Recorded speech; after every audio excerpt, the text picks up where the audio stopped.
Hello everyone, good morning. कैसे हैं आप सब? Welcome back wifi study with Nandini. Discuss करेंगे 7 अक्टूबर के करंट अफेयर। तो आज देखते हैं क्या क्या है खास आपके लिए हमारे पास। लास्ट में है रिवीजन की क्लास। हमने जो कुछ कल पढ़ा उसका रिवीजन करते हुए आगे बढ़ते हैं। और कल है संडे, तो संडे के दिन आपको पता है कि हमारी रिवीजन की वीकली रिवीजन की क्लास भी आती है, तो इस बात का ध्यान रखिएगा। जो भी कंटेंट मेरे द्वारा पढ़ाया जाता है वो टेलीग्राम के लिंक पर हिंदी और इंग्लिश बोथ लैंग्वेजेस में आपको मिल जाएगा, तो आप पढ़ सकते हैं, देख सकते हैं, नोट्स भी बना सकते हैं। तो आइए चलिए स्टार्ट करते हैं। देखिए, वर्ल्ड कॉटन डे के बारे में बात करेंगे, जिसको हर साल 7 अक्टूबर को मनाया जाता है। 2019 में जब संयुक्त राष्ट्र महासभा की बैठक हुई तो उस बैठक में ये डिसाइड किया गया कि हर साल हम जो है 7 अक्टूबर को वर्ल्ड कॉटन डे मनाएंगे। इसीलिए 7 अक्टूबर 2019 को पहली बार विश्व कपास दिवस मनाया गया था। कपास का जो इस्तेमाल है वो हम कपड़ों को बनाने में करते हैं, उसके रेशों का। तो इस तरीके से अगर मैं बात करूं तो पूरी दुनिया में भारत दूसरे नंबर का ऐसा देश है जो सबसे ज्यादा कपास का उत्पादन करता है और सबसे बड़ा उपभोक्ता भी देश है दूसरे नंबर का। भारत के अगर स्टेट्स के बारे में बात करें तो सबसे ज्यादा उत्पादन गुजरात में होता है, फिर महाराष्ट्र में होता है, फिर तेलंगाना, फिर आंध्र प्रदेश, फिर राजस्थान है जहां पर कपास का उत्पादन किया जाता है।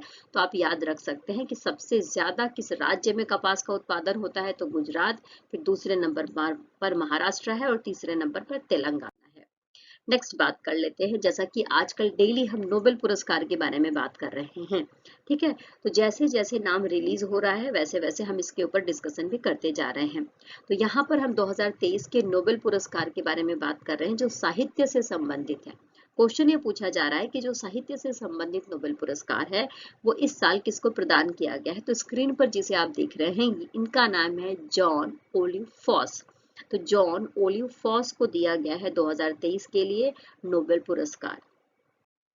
देखिए, जो ये नोबेल प्राइजेस हैं ये कहाँ पर दिए जाएंगे, तो स्वीडन की राजधानी स्टॉकहोम है, वहां पर 10 दिसंबर को दिए जाएंगे। जैसा कि मैंने कई बार बताया है, नोबेल पुरस्कार के बारे में जब भी चर्चा होती है तो ये वाली बात बताई जाती है। सिर्फ शांति का जो पुरस्कार है वो नॉर्वे में दिया जाता है। तो ये जो लेखक हैं जिनका नाम है जॉन ओलिव फॉस, ये नार्वेयन लेखक हैं, यानी कि नार्वे के लेखक हैं, इस बात को समझ लेंगे। नाटक के क्षेत्र में, गद्य के क्षेत्र में इन्होंने बहुत कुछ लिखा हुआ है। बाल साहित्य में इनकी विशेष रूप से रुचि रही है। और इनके अगर मैं काम के बारे में बात करूं तो इन्होंने 1989 में पहली बार काम करना स्टार्ट किया था। एक जो समाचार पत्र है उससे जुड़े थे और समाचार पत्र में ही इनके जो नाटक थे, साहित्य थे, गद्य थे, वो प्रकाशित हुआ करते थे। इन्होंने ऑफिशियली 1983 में जो पहला उपन्यास लिखा उसका नाम था रॉन्ड स्वार्ट, रेड और ब्लैक। ठीक है, इस उपन्यास के साथ इन्होंने स्टार्टिंग करी थी। तो हम समझेंगे जॉन फॉस के बारे में, जिन्होंने कहानियां, नाटक, कविताएं, बच्चों के साहित्य, बहुत सारी चीजें ऐसी लिखी हैं। ओके, देखो 2023 के साहित्य के नोबेल पुरस्कार के बारे में बात कर रहे हैं। 1901 में पहली बार नोबेल प्राइज डिस्ट्रीब्यूट करने स्टार्ट किए गए थे। 2022 तक के बीच में अगर मैं बात करूं तो 119 साहित्यकारों को 119 साहित्यकारों को दिया जा चुका है नोबेल में साहित्य का जो पुरस्कार होता है वो। ओके, और अभी तक, यानी कि जो इतना लंबा समय रहा है 1901 से लेकर 2022 तक, इसके बीच में सिर्फ 17 महिलाओं को साहित्य के क्षेत्र में नोबेल प्राइज दिया गया है। इस बात को भी याद रख लेंगे। अच्छा, इसमें जो मेडल दिया जाता है ना, जो मेडल दिया जाता है उसकी रचना किसके द्वारा करी गई थी, तो स्वीडिश मूर्तिकार है जिनका नाम है एरिक लिंडबर्ग। तो इनके द्वारा ये जो मेडल है वो डिजाइन किया गया है। आइए नेक्स्ट बात कर लेते हैं एशियाई गेम्स के बारे में। एशियाई गेम्स चल रहे हैं, 8 अक्टूबर को लास्ट डे है एशियाई गेम्स का, इस बात को समझ लेंगे। तो देखो, एशियाई गेम्स में जो कंपाउंड तीरंदाजी है इसमें गोल्ड मेडल जीता गया है। तो इस कंपाउंड जो आर्चरी है इसमें गोल्ड मेडल किस देश ने जीता है, यहाँ पर पूछा जा रहा है। तो भारत के द्वारा ये जो रिकॉर्ड है वो बनाया गया है। भारत के जो तीरंदाज हैं जिसमें ज्योति, अदिति और परनीत शामिल हैं, उनके द्वारा कंपाउंड तीरंदाजी में गोल्ड मेडल जीता गया है। स्क्रीन पर जैसा कि इन तीनों को आप देख भी सकते हैं। ओके, साथ में मैं बता दूं कि अभी 6 अक्टूबर का जो दिन बीता है, तब तक भारत ने कुल 65 मेडल जीत लिए हैं। कितने मेडल जीत लिए हैं, तो भारत ने कुल 65 मेडल जीत। आइए बात करते हैं, एक केंद्रीय ट्राइबल यूनिवर्सिटी बनाई जाएगी उसके बारे में। ओके, इसका नाम है समक्का सरक्का केंद्रीय जनजातीय विश्वविद्यालय। पूछा जा रहा है कि ये किस राज्य में बनाई जाएगी। देखो, जो समक्का सरक्का है, सबसे पहले तो मैं आपको ये बता दूं कि ये जनजातीय देवियां हैं जिनकी पूजा जो ट्राइब्स हैं वो करते हैं। इनके नाम पर ही ये केंद्रीय जनजातीय विश्वविद्यालय की स्थापना करी जाएगी। किस स्टेट में करी जाएगी ये पूछा जा रहा है, तो तेलंगाना में इसकी स्थापना करी जाएगी, इस बात को ध्यान रख लेंगे। इसके लिए आप देखेंगे तो 889 करोड़ रुपए का खर्च आने की संभावना बताई गई है। साथ में ये बोला गया है कि हमारा जो केंद्रीय विश्वविद्यालय अधिनियम है उसमें कुछ प्रावधान जोड़े जाएंगे, कुछ चेंजेस करे जाएंगे। तो इसके लिए सेंट्रल गवर्नमेंट ने कहा है कि जो हमारा केंद्रीय विश्वविद्यालय अधिनियम 2023 है उसको अभी जो सेशन आने वाला है उसमें वो संसद में पेश किया जाएगा। ओके, आइए नेक्स्ट बात कर लेते हैं। मणिपुरी भाषा में बाल साहित्य पुरस्कार किसे प्रदान किया गया है? तो मणिपुरी भाषा में जो बाल साहित्य पुरस्कार है वो प्रदान किया गया है दिलीप नोंग मैथेम को। किसे? दिलीप नोंग मैथेम को। इनका नाम याद रख लीजिएगा। इनकी जो पुस्तक है उसका नाम क्या है? तो उसका नाम है इबेम्मा असा अमासुंग नगाबिम्मा। ओके, इबेम्मा अमासुंग नगा बेम्मा। इस रचना के लिए 2023 का मणिपुरी भाषा का बाल साहित्य पुरस्कार दिया गया है दिलीप नोंग मैथेम को। ओके, आइए नेक्स्ट क्वेश्चन हमारे पास है कि जीआईसी-आरई के अध्यक्ष और प्रबंध निदेशक के रूप में किसे नियुक्त किया गया है? जीआईसी का फुल फॉर्म देख लेते हैं, तो general insurance corporation. Okay, general insurance corporation के अध्यक्ष और जो मैनेजिंग डायरेक्टर हैं उसके रूप में नियुक्त किया गया है रामास्वामी एन को। 4 अक्टूबर को इनके नाम की घोषणा करी गई और इनका कार्यकाल प्रारंभ हो जाएगा 1 अक्टूबर से, इस बात को ध्यान रख लेंगे। देखो, इन्होंने देवेश श्रीवास्तव की जगह जो एक अध्यक्ष का पद है, मैनेजिंग डायरेक्टर का जो पद है वो लिया है, इस बात को याद रख लें।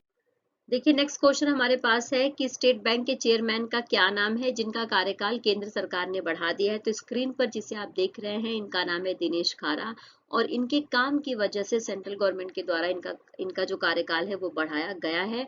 अब ये अगस्त 2024 में रिटायर होंगे। 6 अक्टूबर को इनका रिटायरमेंट था 2023 में।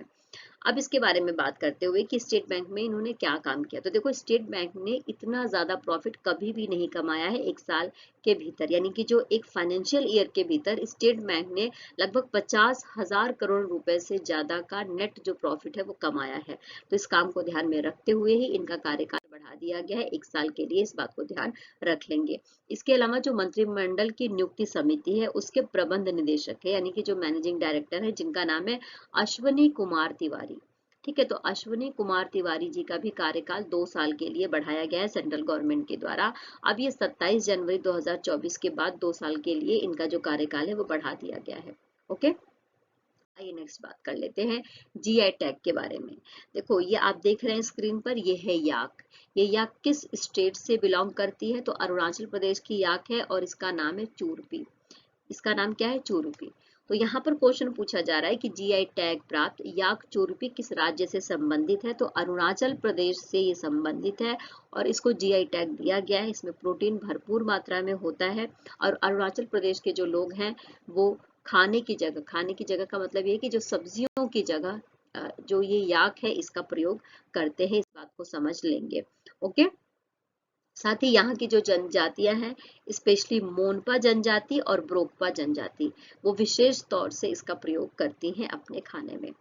ओके, आइए नेक्स्ट बात कर लेते हैं। एशियन गेम्स चल रहे हैं, तो एशियन गेम्स 2023 में स्क्वैश मिक्स्ड का गोल्ड मेडल किसने जीता है, पूछा जा रहा है।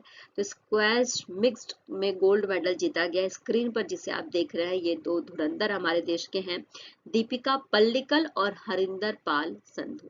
दीपिका पल्लिकल और हरिंदर पाल संधू। और अभी तक भारत ने कुल 22 गोल्ड मेडल जीत चुका है। अभी जो 6 अक्टूबर तक की डेट के बारे में बात कर रही हूँ मैं, 34 सिल्वर मेडल जीत चुका है और 39 ब्रॉन्ज मेडल जीत चुका है और भारत ने अभी तक कुल 95 मेडल जीता हुआ है। ओके, आइए नेक्स्ट बात कर लेते हैं। स्क्रीन पर देख रहे हैं हल्दी है ये। तो भारत सरकार के द्वारा हल्दी से संबंधित किस इकाई का गठन किया गया है? यानी एक ऐसी इकाई, एक ऐसी यूनिट जो हल्दी की ग्रोथ के ऊपर, हल्दी के कृषि के ऊपर, उसके आयात निर्यात और उसके व्यापार के ऊपर काम करेगी। इस बोर्ड का नाम पूछा जा रहा है, तो इस बोर्ड का नाम है राष्ट्रीय हल्दी बोर्ड। क्या नाम है? राष्ट्रीय हल्दी बोर्ड। ओके।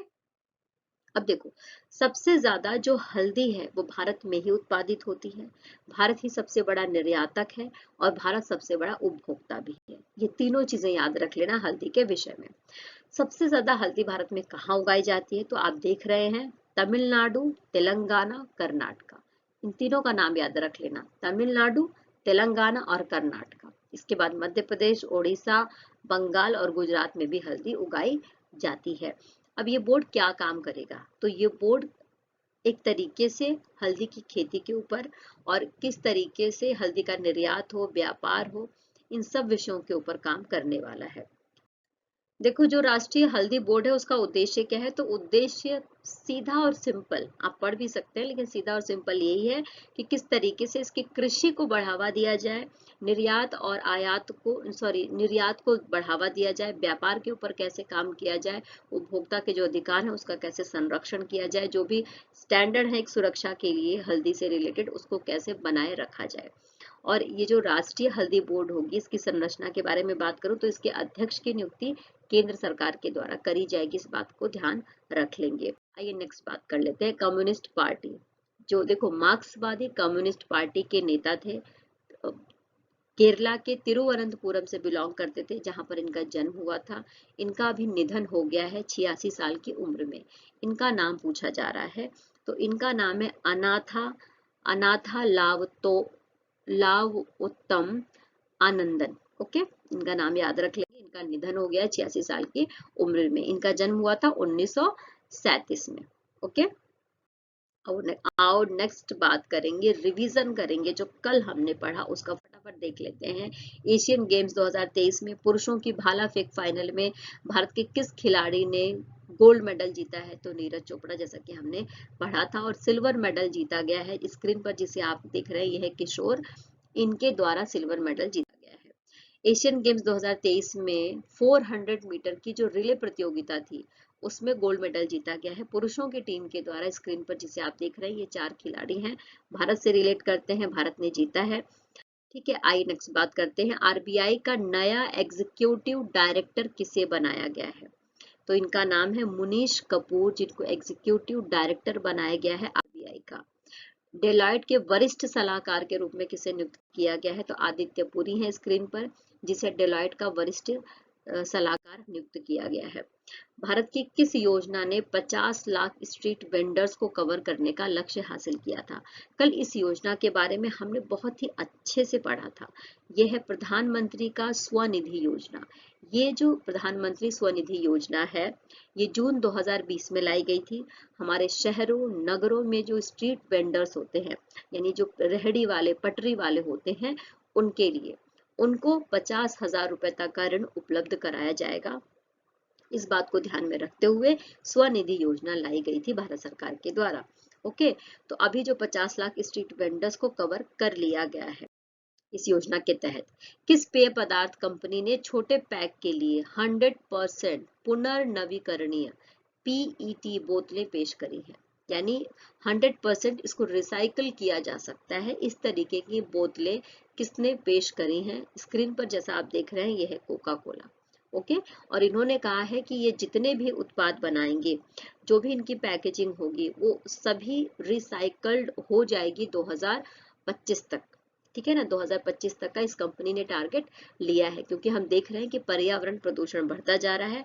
तो उसको रोकने के लिए, हरित ऊर्जा का इस्तेमाल करने के लिए और पर्यावरण और जो हमारा पारिस्थितिकी तंत्र है उसमें सुधार करने के लिए बहुत जरूरी है कि जो प्लास्टिक का उत्पादन है उसको बिल्कुल बंद कर दिया जाए, बिल्कुल कम कर दिया जाए, और अगर इस्तेमाल किया जाता है तो उसका रिसाइकल कर दिया जाए। आइए नेक्स्ट बात कर लेते हैं सिक्किम के बारे में। सिक्किम में अचानक से बाढ़ आई और भारी बारिश हुई है, उसका कारण पूछा जा रहा है। तो कारण क्या है? तो ग्लेशियर झील का फटना। देखो, वहां पर झील थी, जो हमारा हिमालय है उसी में ये झील थी, और इस ये झील के का जो बर्फ था वो धीरे धीरे धीरे धीरे क्या कर रहा था, पिघल रहा था। तो जब ये पिघल गया तो ग्लेशियर झील फटने की वजह से यहाँ पर बाढ़ आई और तबाही भी मची है, जिसकी वजह से वहां पर जो 3 जल विद्युत पन बिजली परियोजनाएं हैं वो भी बुरी तरीके से प्रभावित हुई हैं, जिसकी वजह से सड़कें और ये जो हमारा रेल मार्ग है, हमारा जो टेलीफोन का जो कनेक्टिविटी है, जो हमारी ये ऊर्जा बिजली का कनेक्शन है, वो सारा तहस नहस हो गया था। आइए नेक्स्ट बात कर लेते हैं, न्यू लिटरेचर फेस्टिवल 2023 का आयोजन किस स्थान पर किया गया है। तो हमने पढ़ा था बेंगलुरु के बारे में, जहां पर न्यू लिटरेचर फेस्टिवल का आयोजन किया जाएगा 7 और 8 अक्टूबर को, यानी आज के दिन इसका उद्घाटन कर दिया जाएगा। आइए नेक्स्ट बात कर लेते हैं, Tata literature life time achievement award किसे दिया गया है। तमिल भाषी लेखक हैं, तमिलनाडु से बिलोंग करती हैं, इनका नाम है अंबाई, जिसे Tata literature life time achievement award दिया गया है। स्पेशली इनके जो लेख हैं वो जो पारंपरिक जो चीजें चली आ रही हैं उसके ऊपर कुठाराघात करने के लिए है। महिलाओं के समर्थन में बहुत कुछ लिखा है इन्होंने, और जो हमारे देश में महिलाओं के प्रति भेदभाव किया जाता है उसके ऊपर मुखर होकर बोलती है अंबाई। ओके, नेक्स्ट बात करेंगे चौथा EMRS जो राष्ट्रीय सांस्कृतिक और साहित्यिक उत्सव है एवं कला उत्सव, उसका आयोजन कहाँ पर शुरू किया गया है।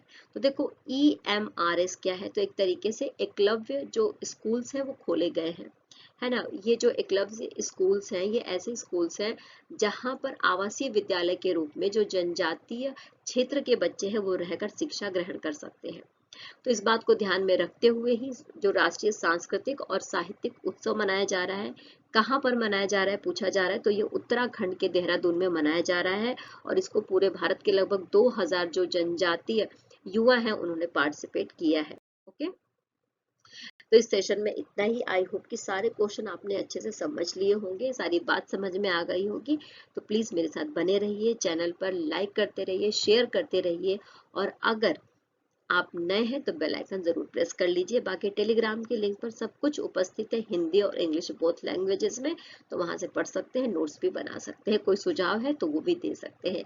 चलिए, टेक केयर, बाय बाय, कल मिलेंगे। खुश रहिए, पॉजिटिव रहिए, जीवन में आगे बढ़ते रहिए, और जो आप पे भरोसा करे उसके साथ हमेशा बने रहिए। Take care, bye bye.